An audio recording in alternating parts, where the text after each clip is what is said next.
आनंद समर्थ सद्गुरु साईनाथ महाराज की जय। సంపదలు చేకూరును। ఏ యుగములోనైనా మానవుడు మానసికముగా శారీరకముగా ఇక్కడి నుంచా సోమదేవ స్వామి శిష్యులకు స్వామితో తిరిగి ఇలా పలికెను, స్వామి మా పుణ్య ఫలము వలన గొప్ప సద్గురు గురించి మీ ద్వారా తెలుసుకొని ఆనందించితిమి। మాకు నిజమైన గురుతత్వము అర్థమైనది। ఈ కలియుగములో ప్రజలు ఎన్నో బోధలు కష్ట నష్టాలకు లోనగుదురు। అట్టి వారిని సాయినాథుడు ఎలా రక్షిస్తాడో తెలుసుకోవాలని ఉన్నది। దీనిని వివరించవలసిందిగా ప్రార్థిస్తున్నాము। వినయముతో పలికెను।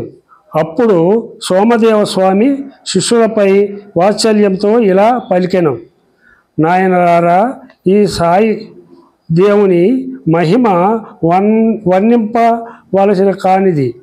ఎవరి పాప ఫలములు నశించునో వారికే సాయిని గురించి తెలుసుకొను అదృష్టము కలుగును। సాయినామం పలికినంత మాత్రాన సర్వ పాపములు తొలగిపోవును, కష్టములు తొలగిపోవును, ఆరోగ్యముతో పాటు సకల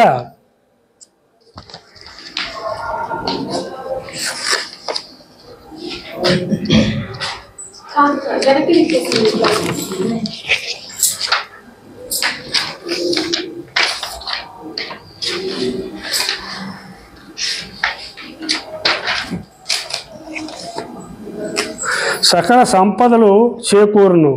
ఏ యుగములోనైనా మానవుడు మానసికముగా శారీరకముగా అను రెండు రకాలైన బాధలను అనుభవించును। కష్టములు, కలహములు, దారిద్ర్యము, అనారోగ్యము వంటి వాని వలన మానసిక వేదనలు కలుగును। రోగము, ప్రమాదములు వంటి వాని వలన శారీరక వేదనలు కలుగును। ఈ రెండు రకాలైన వేదనలు సాయినాథుని అనుగ్రహం వలన తొలగిపోవును।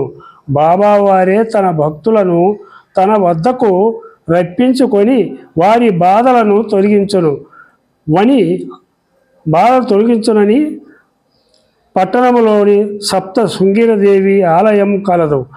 ఆ ఆలయము పూజారి పేరు కాకాజీ వైద్య అతను ఒకసారి అనేక కష్టములకు గురి అయిన మనశ్శాంతిని కోల్పోయాను। తీవ్ర మనోవేదనతో నిద్రలేని రాత్రులు ఎన్నో గడిపెను। ఈ బాధల నుండి బయటపడలేక మరణమే తనకు శరణమని భావించెను। ఒకనాటి రాత్రి అతను కలత నిద్రలో నుండగా అతనికి కలలో సప్త శృంగి మాత కనిపించెను। భక్త, నీవు షిరిడీ వెళ్ళి బాబాను దర్శించుము, నీ ఆందోళనలన్నీ తొలగిపోవును, నా అంశయే ఆ బాబా అని తెలుసుకొనుము అని ఆ అమ్మవారు అతనికి తెలిపెను। మెలకువ వచ్చిన కాకాజీ వైద్య ఆందోళన పడెను। కారణము అతనికి షిరిడి ఎక్కడో బాబా ఎవరో అసలు తెలియదు। దానితో అతనికి మరింత దుఃఖము కలిగెను। రాత్రంతా దీనంగా అమ్మవారిని ప్రార్థిస్తూ గడిపెను। మరునాటి ఉదయము శ్యామ అను భక్తుడు ఆ మందిరానికి వచ్చెను। అతను షిరిడీ నుండి వచ్చాడని తెలుసుకొని కాకాజీ ఆశ్చర్యానందములు పొందెను। ఆ శ్యామ సాయిబాబాకు ముఖ్య భక్తుడని తెలుసుకొని సంతోషించెను। అతను శ్యామతో కలిసి షిరిడీ వెళ్ళి బాబాను దర్శించెను। అతని కన్నులు ఆనందాశ్రువులతో నిండి పోయెను, నోరు ఆరుకుపోయెను, శరీరము పులకించెను, మనస్సు ఆనందముతో తేలిపోయెను। అతను బాబా సమక్షంలో కొన్ని రోజులు గడిపెను। దూది పింజలు గాలిలో తేలిపోయినట్లు అతని ఆందోళనలన్నీ పోయెను. బాబా ఊది ప్రసాదములు తీసుకొని ఆనందముతో ఇల్లు చేరెను. ఇదే విధముగా బొంబాయిలో భీమాజీ పాటిల్ అను ఒక వ్యాపారి గలడు. అతను మంచి పేరును సంపదను గడిచెను. దురదృష్టవశాత్తున అతనికి క్షయవ్యాధి సోకెను.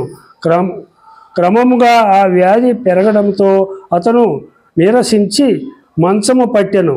విపరీతమైన దగ్గు, రక్తపు వాంతులతో అతను క్షీణించి పోయెను. ఎన్ని మందులు వాడినా అతని జబ్బు తగ్గకుండెను. బంధువులందరూ అతను త్వరలో మరణిస్తునని భావించిరి. కానీ దైవ సంకల్పం వేరుగా ఉండెను. నానాసాహెబ్ చందోర్కర్ అను సాయి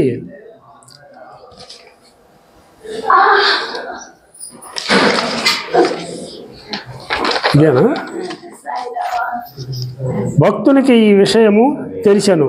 అతను భీమాజీతో, నీవు షిరిడి సాయిబాబా వద్దకు వెళ్ళి నీ బాధలు తొలగి ఆరోగ్యం చేకూరును అని తెలిపెను. ఆ మాటలు విన్న భీమాజీ మనసులో ఆశ చిగురించెను. అతను బాబాను వేడుకొనెను. కుటుంబ సభ్యులు అతనిని షిరిడీలోని బాబా వద్దకు తీసుకొని వచ్చిరి. భీమాజీ బాబా పాదములపై పడి దీనంగా రోధించెను. బాబా అతనిని ఓదార్చెను. దుష్కర్మ ఫలము వలన భీమాజీకి అనారోగ్యం కలిగెనని, షిరిడీ వచ్చినంతనే ఆ దుష్కర్మ ఫలము నశించినదని బాబా అతనితో తెలిపెను. బాబా అతనిని ఆశీర్వదించి ఊది ప్రసాదమును అందజేసెను.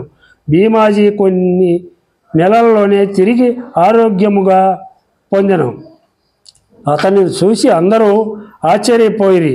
భీమాజీ బాబా వద్ద సెలవు తీసుకొని ఆనందంతో ఇంటికి వెళ్ళెను. అతను ఇంటికి వెళ్ళాక బంధుమిత్రులను పిలిచి సాయి కథలను తెలుపుతూ సాయి సచ్చరిత్రము చేశాను. అతను ప్రతి నెల తన ఇంట సాయి సచ్చరిత్రమును ఆచరించేవారు. క్రమంగా అతను అన్ని విధాల వృద్ధి చెంది సుఖ శాంతులతో జీవించెను. సాయి సత్య వ్రతమును ఆరంభించిన వ్యక్తిగా చరిత్రలో చిరస్థాయిగా నిలిచిపోయెను. శ్రీ సాయి సత్యవ్రతం నందలి శరణాగత వత్సలుడు అను తృతీయ అధ్యాయము సంపూర్ణము. శ్రీ సచ్చిదానంద సద్గురు సాయినాథ్ మహారాజ్ కీ జై.